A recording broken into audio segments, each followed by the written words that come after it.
તો અમદાવાદ મ્યુનિસિપલ કોર્પોરેશનથી અમારા સંવાદદાતા જિગ્નેશ પટેલ જોડાયા છે। સીધા જિગ્નેશ પાસે જઈશું। જિગ્નેશ, આપ જણાવો, શું હલચલ આપ ત્યાં જોઈ રહ્યા છો ધમકી મળ્યા બાદ? કારણ કે 3 ને 11 એએમસીની ઓફિસને ઉડાડવાની ધમકી છે।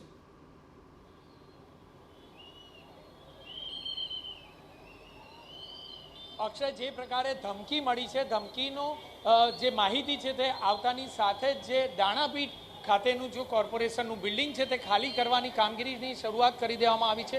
મહત્વની બાબત છે કે હજારોની સંખ્યામાં અહીં લોકોની અવરજવર રહેતી હોય છે। સામાન્ય વ્યક્તિઓ હોય કે પછી કર્મચારી હોય કે પછી અધિકારીઓ હોય, તમામને હાલ જે કોર્પોરેશન પરિસરમાંથી બહાર કાઢવાની કામગીરી ચાલી રહી છે।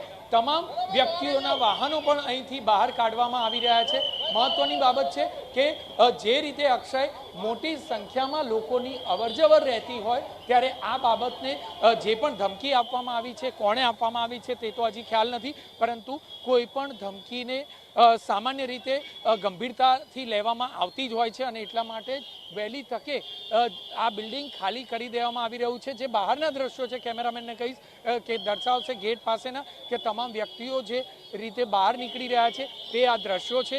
બિલ્ડિંગ ટૂંક સમયમાં જ સમગ્ર રીતે ખાલી થઈ જશે તે પ્રકારનું હાલ લાગી રહ્યું છે। પરંતુ મહત્વની બાબત હાલના તબક્કે અક્ષય એ છે કે આખરે અમદાવાદ મ્યુનિસિપલ કોર્પોરેશનને ઉડાવી દેવા માટેની આ ધમકી આપી તો આપી કોણે, અને કોને આ પ્રકારની ધમકી આપવામાં ફાયદો થાય?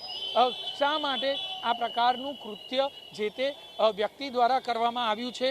અને જે ધમકી ભર્યો જે પત્ર મળ્યો છે તે પત્ર મળતાની સાથે જે જૂનું બિલ્ડિંગ છે તે જૂનું બિલ્ડિંગ અને નવું બિલ્ડિંગ બંને ખાલી કરી દેવાની જે કામગીરી છે તે કરવામાં આવી રહી છે। ફાયરની ટીમો પણ તત્કાલ હાજર કરી દેવામાં આવી છે અને જે મુખ્ય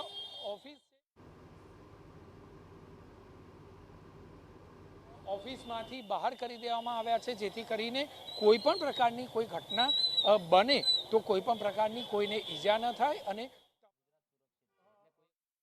આજે પ્રધાનમંત્રીના 12 વર્ષ પૂરા થયા છે ત્યારે આ પ્રકારે લોકોને ધ્યાન બતાવવા માટે ઉપયોગ થઈ રહ્યો છે। કેટલાક લોકોને શાંતિ ન ગમતી હોય એટલે આવું કર્યું હશે। પ્રવીણભાઈ, કોણ આ નિશ્ચિત ગેંગ હોય એવું લાગે છે તમને આની પાછળ?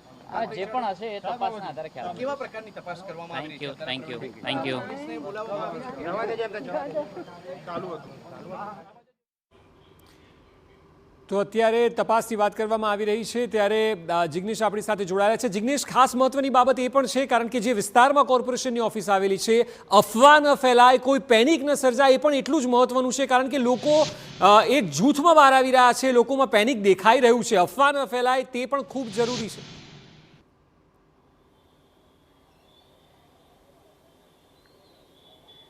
બિલકુલ સાચી વાત છે અક્ષય, કે જે પ્રકારે પેનિક ન થાય એ બાબત પણ એટલી જ જરૂરી છે અને એટલા માટે જે દાણાપીઠની જે મુખ્ય કચેરી છે તે મુખ્ય કચેરીના ગેટ અમે દર્શાવીશું કે જે સિક્યુરિટી ગાર્ડ છે તેમને ઊભા રાખી દેવામાં આવે છે। કોઈ પણ પ્રકારે લોકો અંદર જાય નહીં અને અંદર જે કોઈ વ્યક્તિઓ છે તેમને સુરક્ષા કર્મીઓની ટીમ સિવાયના તમામ જે વ્યક્તિઓ છે તે બધાને બહાર લઈ લેવામાં આવ્યા છે। મહત્વની બાબત છે કે સામાન્ય દિવસોમાં અહીં વાહનોની મોટી સંખ્યા જોવા મળતી હોય છે કે તે તમામ વાહનો ખાલી કરી દેવામાં આવ્યા છે। કોઈ પણ પ્રકારે કોઈ અજાણ્યા વાહનો હોય તો અજાણ્યા વાહનો પણ રહે નહીં તે પ્રકારની એક વાત ધ્યાન પર આવી છે। જે પાર્કિંગ એરિયા છે તે પાર્કિંગ એરિયા બતાવીશ કે પાર્કિંગ એરિયામાં સામાન્ય દિવસોમાં અહીં પાર્કિંગની જગ્યા મળતી નથી, પરંતુ હાલના તબક્કે મોટાભાગના વાહનો અહીંથી દૂર કરી દેવામાં આવ્યા છે અને તમામ વ્યક્તિઓને પોતાના વાહનો અહીંથી ખદેડવા માટેની સ્પષ્ટ સૂચના આપી દેવામાં આવી છે।